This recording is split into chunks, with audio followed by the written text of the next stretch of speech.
Feeling like a shark in a shrimp tank. Big fish, small pond in the shrimp tank. Welcome back to another episode of the Shrimp Tank. We come to you virtually from Seattle and all across the Pacific Northwest. Listen, if you want to learn how to start, grow, or run a successful business, this right here is the podcast for you. This is where we like to say street smarts and book smarts collide. Hello again, everyone. I'm Dan Whedon, and my co-host today is the incomparable Michelle Baumberger. Our guest today is Hannah Smolinski from Clara CFO.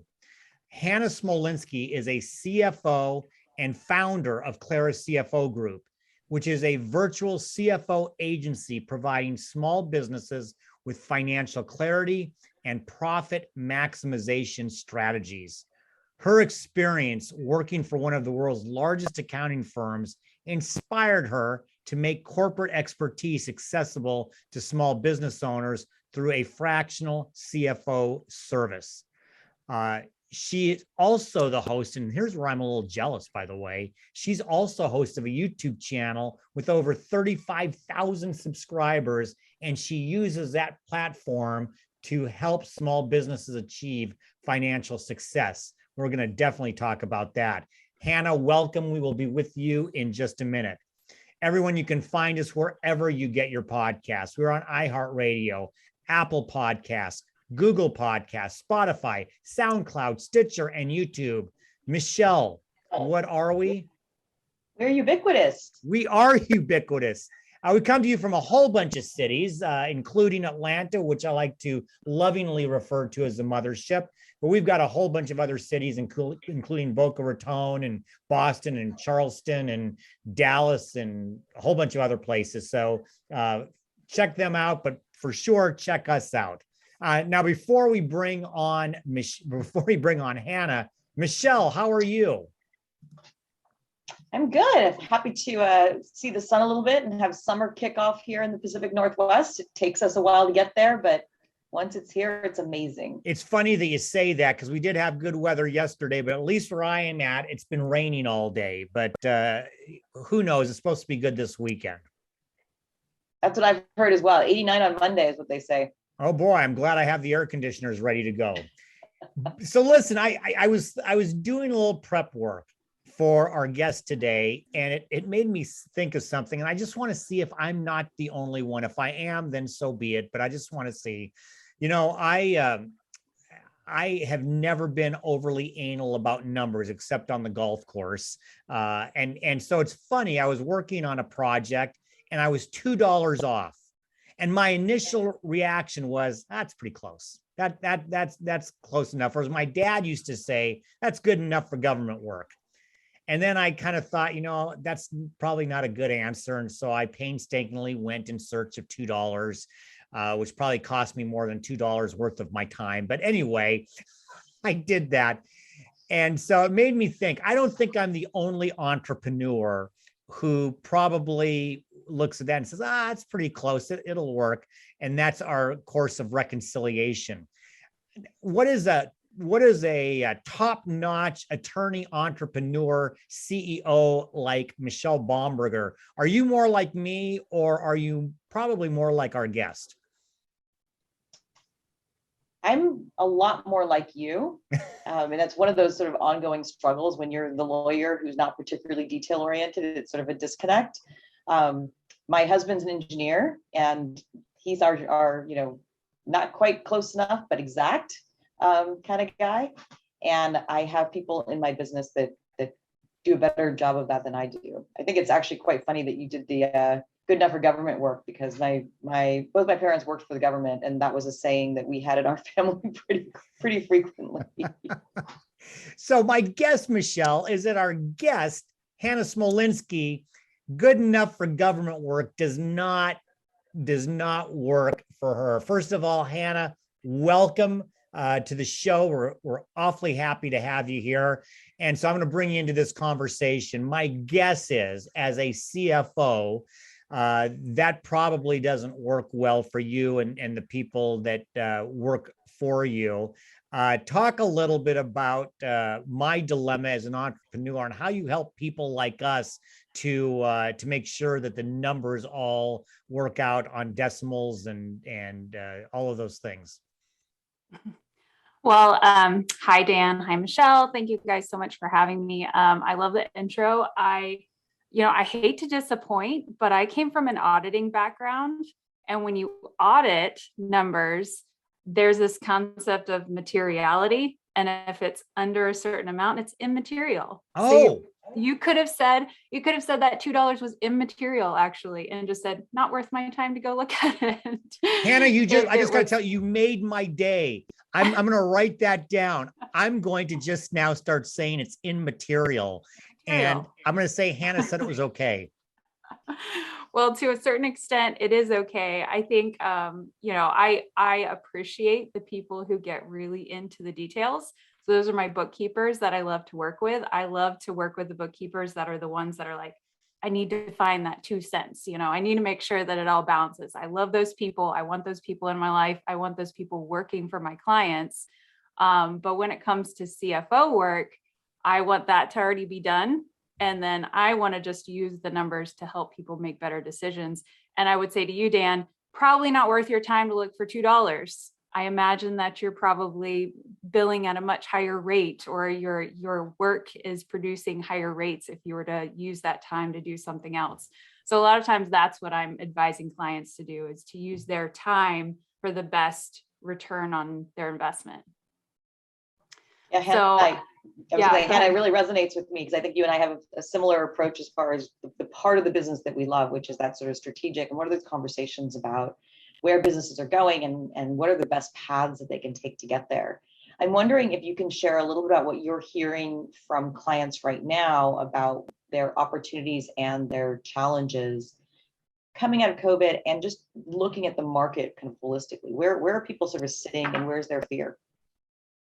Yeah, I think we're starting to hear more just kind of murmuring and rumors, and also people looking at markets and saying what's going to happen. When I look across my client base, we've got a couple of different industries that we represent, and there's a lot of B2C businesses. So where the consumers are the ones coming in, they're acting different than maybe our clients who are signing long-term contracts with big corporate oil companies, or entertainment businesses. I have a client that's in the entertainment business right now, and it feels very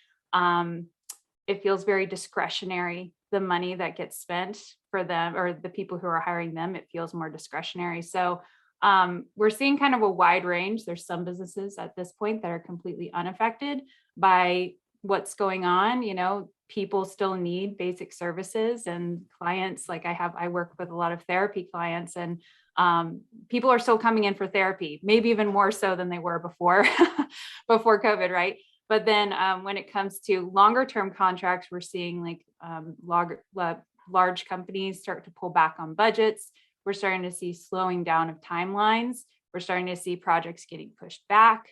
So we're seeing a pretty big gamut of different things happening. I think the biggest thing for us overall is just trying to help guide in the specific situation. So, what can we kind of expect in the industry? And then trying to help kind of plan for best case scenario, worst case scenario for our clients. So my guess is there's a couple elephants in the room, so to speak, that probably are guiding a lot of your clients in the conversations you're having. One is interest rates and concern about recession and inflation and all of that. The other is staffing problems and how to deal with that, and how that's going to change. What kind of conversations are you having with your clients as relates to not only those two, but maybe other issues that are popping up? Yeah, I mean, I right now in the small business community, what I'm seeing as the more immediate issue is hiring. Interest rates, inflation, absolutely a concern. Just had a conversation with a client. We looked up the inflation rate, and they're between 2019 and 2022 on something, and it was 16%. It was an adjustment that we needed to make because they hadn't adjusted their prices in a number of years. So we looked that up, and we're able to say like, hey, this is totally warranted to have a pricing increase. But on the other side, hiring has become an interesting challenge to the point where demand is not the problem for a lot of my clients. People want to come in and work with them. It's more finding the people in order to increase the capacity and take on new clients, or, just that also becoming to where they need to pay people so much that it's putting pressure on profit margins with, the cost of hiring going up constantly. And then just finding people. So we're augmenting our staffing right now with subcontractors, if that's necessary. We're making sure that we're hiring or starting the hiring process way earlier than we probably need to, or just kind of in a perpetual hiring process at the same time, because we might find somebody great, but we need to already start to look for the next great person. Yeah, I think that, and then you add alongside that the supply chain issues, which is also putting so much pressure on the ability to deliver, both from a cost standpoint as well as a timeline standpoint. We just finished a remodel, and the estimates from a year ago were not quite what the actual costs were today. So a lot of companies are really struggling with that communication of that to their clients as well. I'm curious though, so you went from Big Four accounting to launching your own business and also your YouTube channel. Can you talk a little bit about that journey and what prompted you to start your business, and then how the famous Hannah on YouTube came about as well? Sure. I'm not quite famous Hannah, maybe. So yeah, I left public accounting. It was in a time when I was seeking a little bit more flexibility in my life. I honestly loved working with the people that I worked with at EY where I was working. I had great people around me, great clients. I just didn't want to work 70, 80-hour weeks anymore, especially if it wasn't like doing something to support or to, build up something that was good for me in the long run. Because I still say sometimes I need to work 70-hour weeks, but it's for a different purpose now. I left there and worked for a small engineering firm for a number of years and started to realize that the small business finance need was not really being met by a bookkeeper, and it wasn't really being met by CPAs. It was like there was this kind of gap in resources and knowledge of, okay, we've got the books done, but now what? And I started to realize that, like, for these small businesses, forecasting, what's going to happen in the future was not really like something that was being done. So it was like kind of the next step. And it started to become like decision-making support and analysis was like the most valuable thing that I could be doing for this business owner. And then when I realized if he wasn't doing it and he had been in business for 30 plus years, there's probably a lot of other businesses who are never really taking this next step in their financials. So I kind of dreamed up my own business outside of like recognizing that need. And I said, well, if they need it, probably other people need it. So maybe I can go out and sell it. And so that's where my business started out of. From there, it was a couple years before YouTube came on the scene for me. Obviously, YouTube was around for a lot earlier than that. But I started helping, just throwing up some videos when I realized that the pandemic was coming. There were these programs, these government programs, PPP and EIDL, that sounded really like urgent. It was first come, first serve for PPP. And it was like, I realized that most people wouldn't know. And the people who needed it the most, the small business owners who needed it the most, would probably not be learning about it until the money was all gone. So I kind of, out of a panic, started putting videos up on YouTube, trying to get people to listen because I knew that people were going to miss out. And that just kind of became a snowball effect. When I first started my first video on that subject, I think I had somewhere around 50 subscribers on my YouTube channel, and it just had a few videos on there. So it quickly took off after that. I'm going to tell you, I'm jealous because I think I have 7.5 subscribers. So I've got to work my way up to that 35,000. And since I can't talk about either EIDL or PPP with any, I'm going to have to figure something else out, but that's really impressive.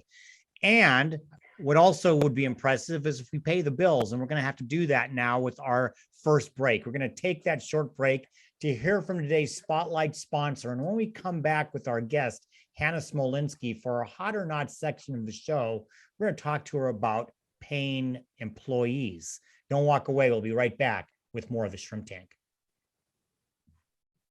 Your business is a valuable achievement, your livelihood and your legacy. Every day you are asked to balance business opportunities and legal risks, but engaging legal adds complexity and expense. You deserve to experience business law the way it should be: practical, responsive, approachable, and transparent legal solutions to support your business in every stage. With Equinox Business Law Group's General Counsel Services, you get a corporate legal department tailored to your business needs. Let us tackle those contracts, HR, partnerships, and IP issues so you can get back to your most important work, seamlessly moving your business forward. To learn more about Equinox fixed cost, all-inclusive legal services, visit our website at equinox.law or email contact@equinoxbusinesslaw.com. Equinox Business Law Group, business law the way it should be. Welcome back to the Shrimp Tank, where we interview the best and brightest CEOs and business thought leaders in the greater Puget Sound area and beyond. I'm Michelle Bomberger here with Dan Whedon, and our guest today is Hannah Smolinski, Clara CFO. Let's kick off our next segment, Hot or Not. All right, Hannah, this is where Michelle and I are going to pepper you with questions about business, about life, about CFO stuff. Who knows? Maybe we'll even throw in some fun other things. But at the end, you win absolutely nothing. Let's hope you have some fun. I talked a little bit about paying employees. Hot or not, Hannah? Outsourcing payroll. Very hot. Talk a little bit about it. I think outsourcing payroll, there's so much compliance with payroll that it is something that should not be taking the time of your internal employees. There's so many software options out there. You've got anything from basic payroll to a full-blown PEO that can handle like benefits and do everything for you. So absolutely best money spent. I'm going to piggyback on that. So, hot or not, fully outsourced bookkeeping and accounting. It depends. Can I say that? Is that an option? It depends on the size. I think I love people to be able to outsource, especially if it's the owner of the business trying to do it all. And that's where I would say, don't do it. It's not worth your time. You need to kind of, understand it, yes, but you don't need to be the person who knows the intricacy of your QuickBooks Online program, right? So I like someone to take ownership and be able to read the reports. But, if you can outsource as soon as possible, I would highly recommend it. Internal, if you get to a size where you're, in the multi-million dollars of annual revenue, I love to have an internal team member who can take on a lot of that for you. And maybe it stops making sense with outsourced bookkeeping, but that kind of depends on complexity too. So while we know both are important, Hannah, I'm going to ask you to tell us which one is hotter. Is it street smarts or book smarts? Street. Talk about why. Street. Sorry. I think there's, I worked with a lot of entrepreneurs, so I can see almost all of my very successful business owners that I work with, very few of them have any kind of business education. A lot of it is just something that they've learned through grit, through experience, through intuition, through following their gut, through making mistakes and trying and taking risks. So I would absolutely say it's street smarts. And that's coming from somebody who has an undergraduate and master's degree in accounting and did my CPA and did all the things. Like, I still value the street smarts. Hot or not? TikTok for business. Hot. Are you on it? I am on TikTok. Yes. Trying to work my way, do a little bit more on TikTok, but yeah, I like it. I love that you can have a very quick and easy conversation. You can get a message out there quickly. It offers opportunity for creativity. Mine aren't very creative. They're very much just talking head type videos. But it's a great way, and I've seen some people use it to really gain a lot of just exposure in general. And you could repurpose a lot of that content too and use it on other platforms. So like you can use a TikTok video and put it as a YouTube short, for example, and get some mileage out of a TikTok video. So you brought up YouTube again. Like I said, I'm actually really jealous. I think that having as many subscribers as you do really says a lot. And it's not just about the content you put out, because while that's important, we all know that we're creatures that don't have a long attention span anymore. You've done something, and I've watched the videos, but I'm going to make you answer this. You've done something to create your own personality on the YouTube. So while you're giving great information, it's also fun to watch. So how have you done that? What did you do anything different? Are you just being yourself? Did you do anything to try to take what could be viewed as a little bit of a hard subject to talk about and make it so that people are coming back for more? Yeah, I always say that I have like the unsexiest topic to talk about on YouTube, because even personal finance sometimes is more fun to talk about than business finance. So, and I fully recognize that. I understand that it's hard to, want to subscribe over and over to basically accounting stuff. But I think that what my subscribers tell me, and what people who go to my workshops and stuff, what they continue to tell me is that I take concepts that might be complicated and make them simple, and put them into plain language, and to like demystify finance, and to just make it so it's not that hard to understand, but it's also kind of just breaking it down into like plain language. And so I think that's where the channel has been able to get some traction, is just to kind of not jargon it, like take away the jargon and just make it really simple for people. Hey, Michelle, I have a quick follow-up, if that's okay. You mentioned, Hannah, workshops. So not only are you a YouTube influencer, I'm just going to call you that, you're a YouTube influencer, and you're also doing workshops. Tell everybody a little bit more about those. Yeah, so I mean, we have the opportunity with having YouTube and having an email list, and being able to build the email list from YouTube. I can communicate with people that way on a more regular basis, and so we've been able to do a couple of workshops on things that we've identified are those kind of game changer things. So, like I mentioned, when I was working for the engineering firm, one of the things that was kind of the biggest help to that business owner was really getting clear on cash flow forecasting. Every single month, we would look at the cash flow forecast and say, like, what do we need to do differently? Recognize 3 or 4 months ahead of time that we're going to have a problem, and be able to start changing. If we know, hey, we've got to figure out how to bring in more cash. We're fine right now, but we know 3 months down the road, we're not going to be okay. We can start taking action now to change that.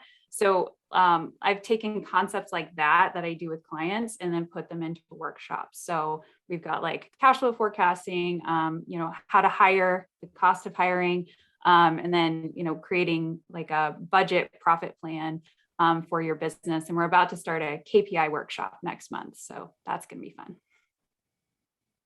That's awesome. Outside of the crisis type content, is there a particular content that you're finding people really kind of are attracted to? I think one of the things that people really like to see are like tools that help. So I do just kind of very basic kind of walkthroughs of different types of tools. So if you're looking at like starting QuickBooks Online, for example, like what does it look like and why would you need an accounting software or something like that? I've walked through like payroll systems and I walked through different things like that. But also I see a lot of business owners just not spending tons of time thinking about their finances. So kind of bringing up like concepts. I did a video last week that was like how much you should pay yourself as a business owner. And people aren't like, they kind of get into maybe a headspace of thinking it should be a certain way. So I try to just sort of offer another perspective on some of that stuff and maybe expand a little bit more, because I think a lot of business owners sell themselves short a lot of times when it comes to finances. So I want to expand that. Yeah, and I think, you mentioned this early on, this gap between, the maybe in-house or owner done bookkeeping and the CPA, and there's sort of nothing in between as far as that guidance. And most folks aren't using their CPAs in a strategic way. And so that kind of information, for example, how do you pay yourself, a salary, and do you pay a salary versus guaranteed payment? There's different things that play into information that they otherwise would never have access to, or any context on if they didn't have someone like you to kind of answer those questions. So I'm going to change this up really quickly to a personal question. Hot or not, traveling to the South? Very hot. Tell me Literally and figuratively, yes. Tell me more. I grew up in Knoxville, Tennessee. I went to the University of South Carolina for my undergraduate degree. I don't have a Southern accent. I don't know how I got out of it. Every now and then a y'all will come out though. Great food. Definitely eat all. I think, Michelle, you said you've got a trip to the South coming up. Eat some shrimp and grits for me, eat some good barbecue, great food all around, good people. Love it. So by the way, Knoxville is one of the new cities for the shrimp tank. So I just, yeah, so I just as an aside. Okay, so in your previous answer, the entrepreneurial geek in me started coming out as I was thinking about how do you see potentially your business evolving with the advent of more video workshops, just being able to utilize the tool that we all, regardless of size, can take full advantage of, like with YouTube. Do you see maybe a change over the next 3, 5, 10 years of how your business might evolve by being able to use YouTube? Yeah, I see endless possibilities with using video as a way to both grow a business and to grow a business in multiple ways, like as the marketing tool. So YouTube is very helpful for me because it does this work of creating that trust factor. When people come and they watch my videos, they're like, oh, I understand the way that she says something. And now I can talk to her. And sometimes people pop into a call with me and they're like, I feel like I already know you, which the value of that is really hard to put a number on, right? But it also generates a broader audience where, maybe somebody can never hire us for one-to-one services, and that's okay, but we still want to help them. So the option of having something like a digital workshop that you could go and, take for $97 or $200 or something like that, where, CFO services could be, $1,200 a month or something like that, just to start. So, we have accessibility of YouTube being free, and then we have kind of the next levels up. So I think I love having digital, and as from a CFO perspective, it's a very high profit margin thing. So if you can get into, having a service-based business, you start to get into places where, labor becomes a really big part of your P&L. And so being able to layer on something like a digital product or digital service offerings that could be done over and over and over again can increase overall profit margin. And I like that for my clients, and I like that for me. Well, that's a great answer. Like I said, I kind of tend to geek out on those types of potentials that we see. The other thing I guess we have to kind of geek out over is saying, telling everybody about our great corporate sponsors. So we're going to take our second short break to hear from our corporate sponsors. And when we come back with our guest, Hannah Smolinski, for our famous Plead the Fifth section of the show, we're going to ask her about criticism. Don't walk away. We'll be right back with more of the Shrimp Tank.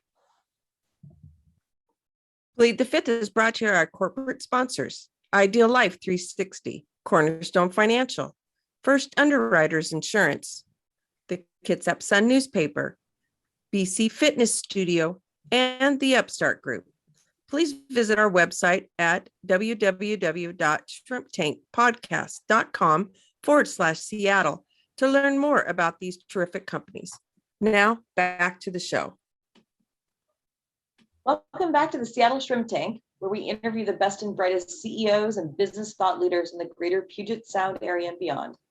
I'm Michelle Bomberger here with Dan Wheaton, and our guest today is Hannah Smolinski of Clara CFO. Plead the Fifth is our next segment. Are we ready?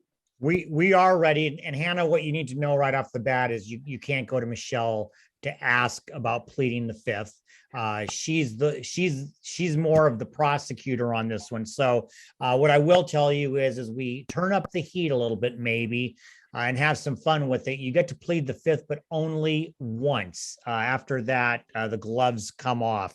So Hannah, you heard me say something about criticism.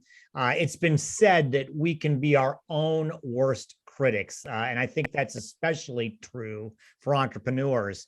Would you mind sharing, or I guess I'd say this, plead the fifth, share with us something that you struggle with as an entrepreneur.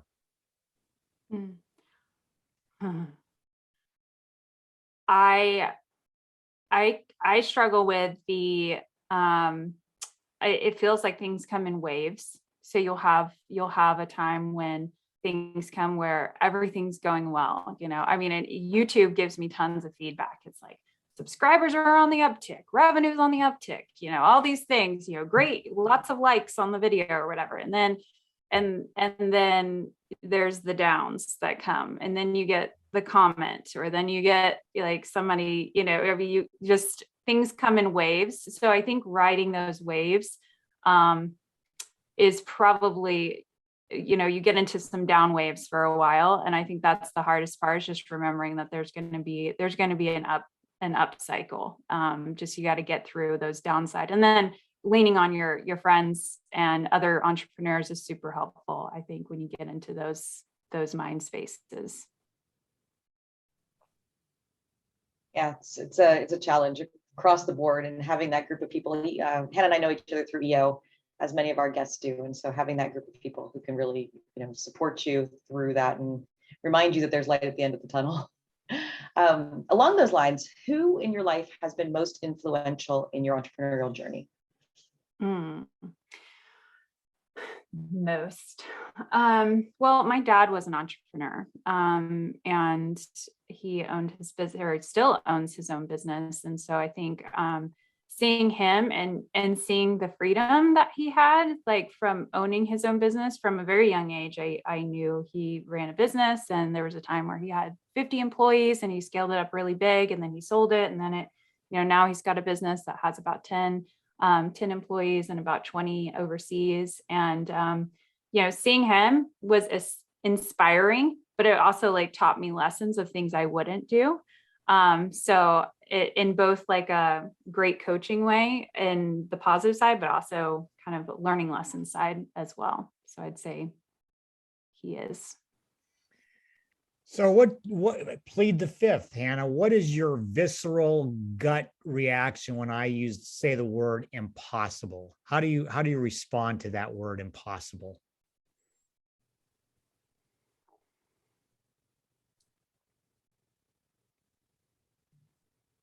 I mean, I think it's just a belief. I would say impossible is a belief. So if you believe it to be impossible, it will be impossible. So for me, it's like it could be possible for somebody else, but when you have that mindset, it's probably not going to happen for you. Yeah. There's a question we ask almost everyone on the show, and that is, if you could start another business based on a hobby of yours, what would that business be? Based on a hobby. I know we Do entrepreneurs don't have a lot of hobbies. Do we have hobbies? I thought my business was my hobby. I'd have told multiple people that I think my next business will be a shoe business. I will sell shoes specifically geared towards women with large feet, because I have large feet and it's extremely hard to find cute shoes once you get past a size 10. So I wouldn't call it a hobby, but it is something that's always frustrated me. And it's something that I think needs to exist in the world. So until I find a hobby, I'm going to say that. Well, call me, because my daughter will be grateful for your business when it gets there. Yes. There's lots of us. There's lots of us, and it needs to happen. So Hannah, I think we're starting to be able to go back to having dinner parties or get-togethers with folks. And let's just say that you find yourself at a dinner party and you find yourself seated next to somebody you've never met. How do you start an authentic, genuine conversation with that person? Oh, good. That's a good question.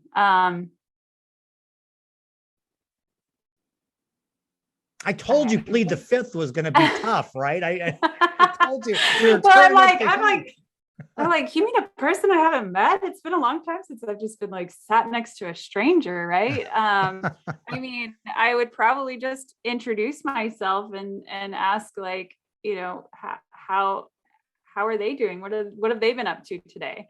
You know, where were they before this or something? I've been trying to steer away from asking people questions on what do they do for a living. I feel like that can get like hit a little bit too hard to some people's core, you know, their value when they talk about what they do for a living. So I kind of more like, what did you do today? Maybe is my answer to that question. Great. No, that works, because somebody had to do something today, right? Everybody's had to do something today. So where do you, let me rephrase that. Is there something you wish you would have known about yourself maybe 3 to 5 years ago that might have changed the trajectory of either your business or your life, that you'd be willing to share? 3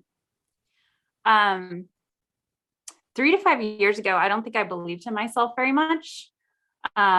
It's been kind of a process of trying to stretch and to grow. I never, ever would have thought. I mean, I started my business in 2017 as a side hustle, and I never would have thought I would have been where I'm at right now, with the success that I've had. And especially in a place where I'm in front of people in a video and speaking capacity. I've been terrified of public speaking my entire life. So getting on video and being comfortable in front of video and recording and coming live onto things used to freak me out.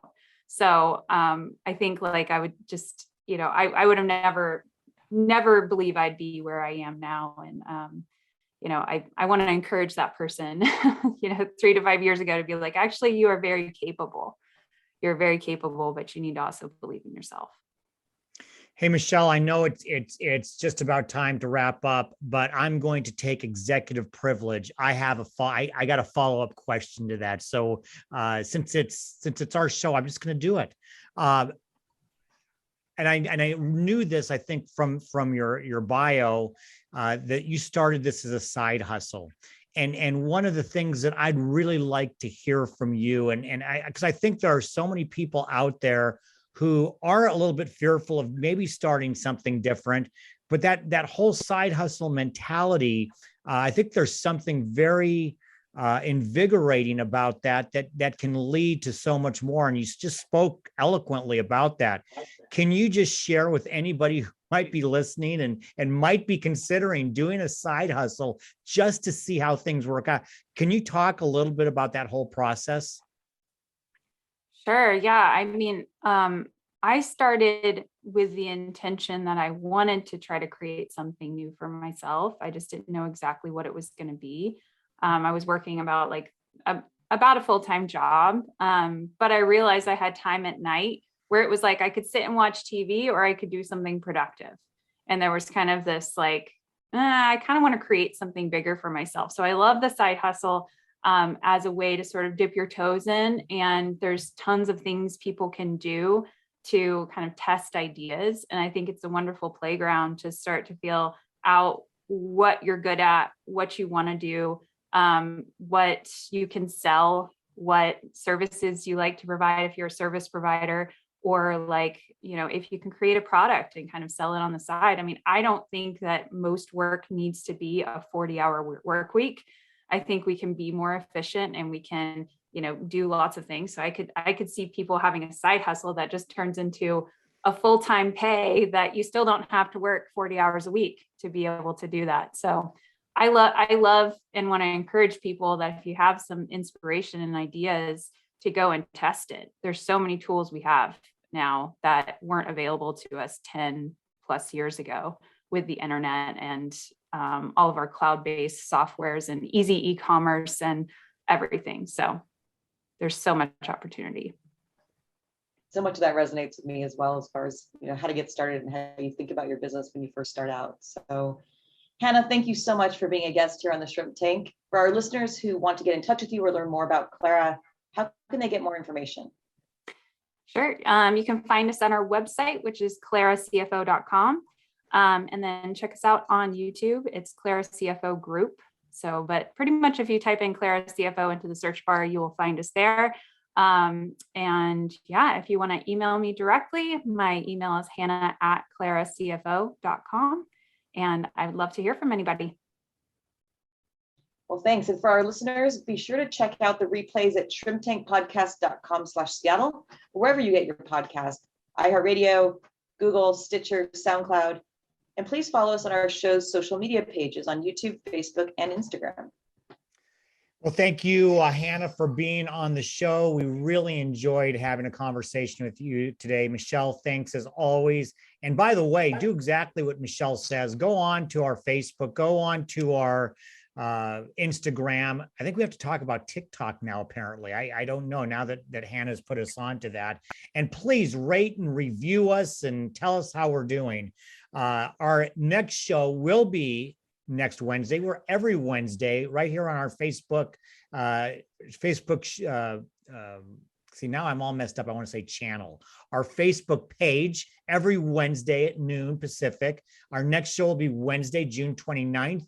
My co-host for that show will be Craig Swanson. Listen, in the meantime, please be safe, be well, and be prosperous, because until next week, the shrimp is back in the tank. So long. I've been feeling like a shark in a shrimp tank. Big fish, small pond in the shrimp